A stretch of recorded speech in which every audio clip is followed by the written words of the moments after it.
કચ્છ જિલ્લાના જુરા ગામ ખાતે બુધવારે રાત્રે એક મોટી આગની ઘટના સામે આવી છે।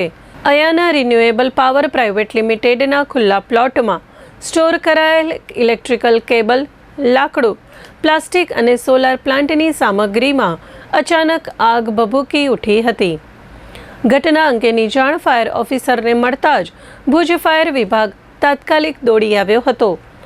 ફાયર વિભાગની ટીમ એક વોટર બાઉઝર સાથે ઘટના સ્થળે પહોંચી આગ બુઝાવવાની કામગીરી હાથ ધરી હતી। ભારે જહેમત બાદ લગભગ 4 કલાક સુધી સતત પાણીનો મારો ચલાવી આગ પર કાબૂ મેળવી લેવામાં આવ્યો હતો।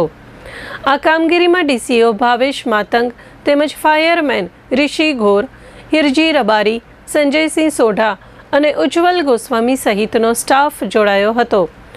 ફાયર વિભાગની ઝડપી કામગીરીના કારણે મોટી દુર્ઘટના ટળી હોવાનું માનવામાં આવી રહ્યું છે। હાલ આગ લાગવાના ચોક્કસ કારણો અંગે વધુ તપાસ હાથ ધરવામાં આવી રહી છે।